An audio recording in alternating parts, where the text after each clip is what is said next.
to live for the future is an indefinite postponement of life.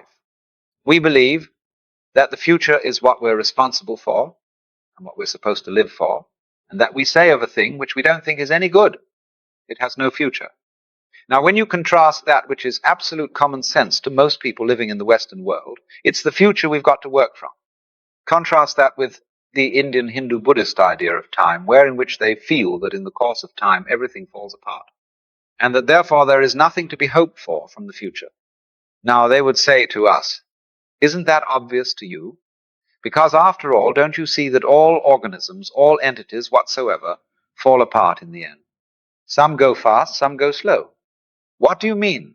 The future individuals all fall apart. Eventually, whole species fall apart. Something else comes true, but for each thing that you can consider as an entity, as an individual, as a species, its future is death. And then they say to us, furthermore, you think of time as a progress of something like a stairway or an ascending ladder that goes on and on and up and up. Maybe it has bumps in it where it occasionally goes down, but it's like a graph, of a successful business. Corporation looks like this. See, that's how they want their graph to look. The Hindu says this, you're absurd. The very thing you use for telling time is round. Don't you see? It just goes round. And so look at the stars. Isn't everything going round? There aren't the galaxies going round. It is going round and round. It isn't going anywhere except round. And we say to them, oh, you poor Hindus. The trouble with you is that you don't have any technology. You have a terrible economy. Most of you are starving. And you think life is just terrible. And therefore you have a pessimistic view of it. Well, that makes them laugh themselves. Silly. They have a pessimistic view. Well, because the point is we're not pessimistic. Because we know that the whole thing is a hoax. We know who we really are. And you poor Westerners, you're boogie. You rush around with long noses. You have deep-set eyes, and you go poking your noses into everything you send out missionaries. Because you are so uncertain of your own opinions that you have to convert everyone else to agree with you. And you're quite mad. But you live for the future. And poor suckers. All you do, of course, by living for the future, is you create a great deal of trouble. Because you think you're involved in a process called history. Now, here comes the very important matter, history. I've had the most amusing discussions with Orientals, and they have really no sense of history at all. For them, life goes around, and 1 year is pretty much the same as the next year. There are rhythms of birth and death. There are rhythms of rulers and revolutions and this and that. But they don't regard it as having some important progression in it. We, on the other hand, we really don't know and can't talk about progress unless we know where we're going and are making progress towards that desired object. But most people involved in what they call progress haven't the faintest idea where they're going. You've got to answer two questions. The first is, what do you want? And the second is, what do you mean by yourself? Well, if I answer as a kind of a sensible human being, what do I want in life? The really important thing I have had from the beginning, which is that I'm an incarnation of the ground of being like everybody else. That's the most important thing, because you can't get rid of that. The next thing is, of course, I want food, I want friendship, companions, love, and general singing and dancing and so on. And these are more or less attainable material realities. But then I look at my very wealthy friend, who ought to be able to have all these things, especially those who are extremely active in business, and I realize they don't have them. They are the most miserable people. Here, you're a great executive of a very, very important corporation. Begin with, you are drowned in paper. You do nothing but scan paper and make decisions about paper all day. You may be the director of an oil company. You never get within sight of oil, except when you drive your car. Mostly you're surrounded with statistics about oil, finances about oil, and you are smothered in this. And you have to spend almost all day in a wretched office building in a place like New York. You dress like a funeral director. I've had lunch at the board of directors of a very important oil company that will she be nameless, and it's like eating in a college cafeteria. The food was just, it was good food. It was extremely ordinary, but you would expect these great millionaires to be having caviar and glorious fish in aspic and wines and beautiful waitresses serving them, and to be lounging at tables like Romans. No, sir. If you've read an article in Look this week by Marshall McLuhan and George Leonard, Future of Sex brings up some information that what they call the narrow gauge specialized male, that is the sort of guy who gets out there and sells. You know, he mustn't have any feelings, because that would be unmanly to have any feelings. But so many of these men are like that. And it says that that role playing of that kind of male gives you ulcers and all kinds of complaints and is more deadly than facing the bullets in Vietnam. And they all die before their wives because they are engaged in the pursuit of a completely fatuous goal. This fatuous goal is the future. And it is symbolized above all by money. They make lots of it and have much more than they can even think about. And they have no idea what to do with it, except make more, except invested in bigger and bigger units of something while they are harassed about that. And they're wondering about the antitrust boys, the Internal Revenue, their competitors, and all these ghouls who are involved in the game. They lie awake nights. They can't go home and throw the whole thing off. They have to get completely boozed. That's one way out. Or tranquilized, which is another way out. Or something or other in order to take it. And they call themselves realists. You see, they're utterly unrelated to the physical universe. So this guy who thinks he works for the future, this great captain of industry, condemns himself mostly to misery. There are a few exceptions, naturally. But my point is that we are fighting abstraction for abstractions. Recently, the Congress of the United States passed an act against burning the American flag. Stiff penalties for burning the flag. And those same people who passed that act, with a great flurry of patriotic speeches, were actively burning up the country for which the flag stands. They are allowing every kind of scoundrel use of the water, the air, the natural resources, and exploitation of the people, until the whole thing is being converted into a smog bowl. And this is the America, the beautiful. Burn up the flag is terrible. Burn up the country is quite okay, because these people are confused. Completely confused between the symbolic world and the real world. And so this historical thing, you see, which is a destiny in the future, always being pursued, is completely destructive.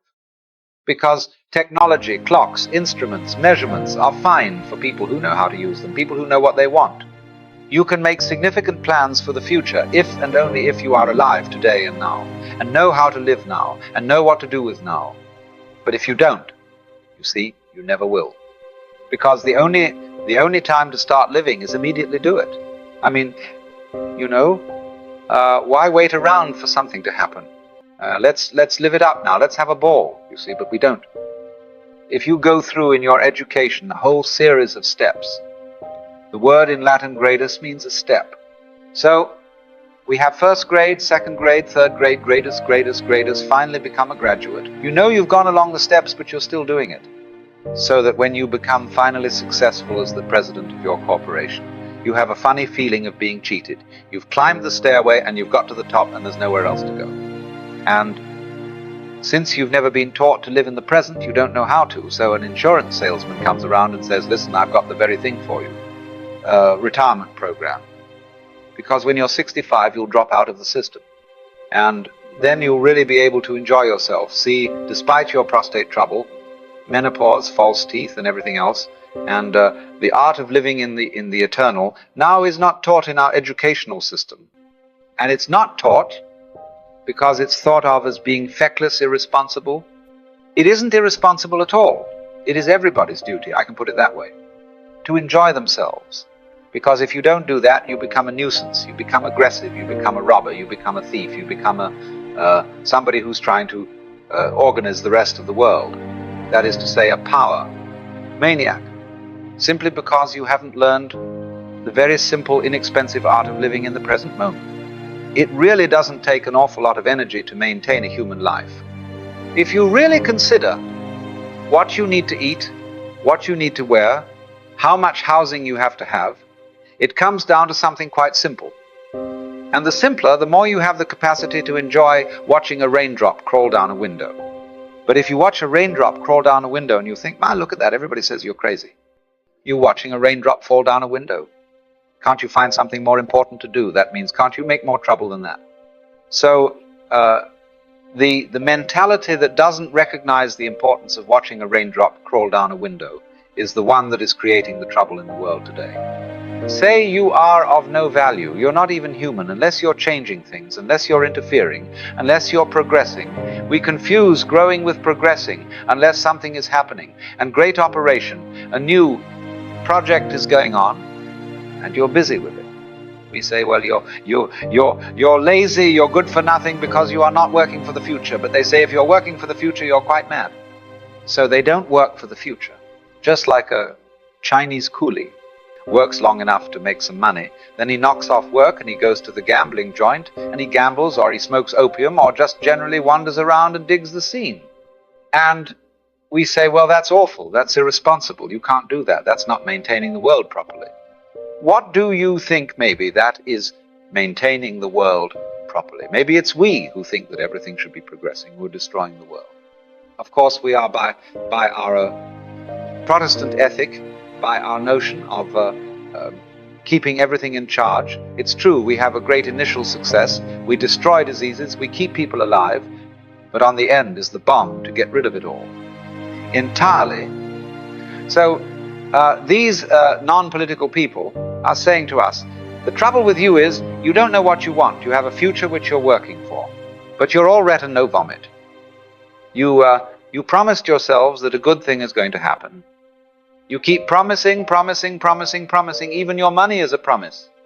It says on the dollar bill that the Treasury of the United States will promise to pay $1. What are you going to get if you deliver this and say, come on now, I want whatever it is this dollar is, and they just can give you credit because it's paper, it's all symbolism. So all these myriads of so-called primitive people, like Amar Indians, Mexican Indians, Africans, don't communicate with us, and we don't communicate with them because they don't want what we think is the desirable good society. Well, some of them do, of course.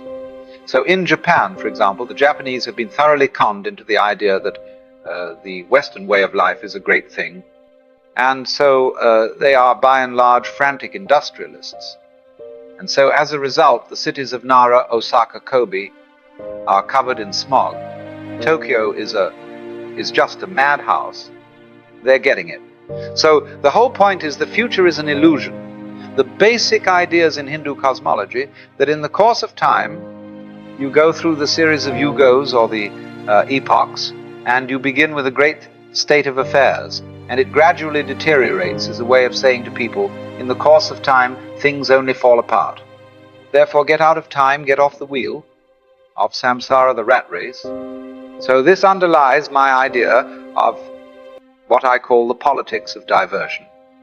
Divert Western man from history, from the notion that he is in a historical process, which is leading to something always better and better and better, but which in fact only leads to more and more destruction. Divert people from time by living a style of life which is timeless, and which is therefore more attractive than life devoted to time, that doesn't exclude our technological power.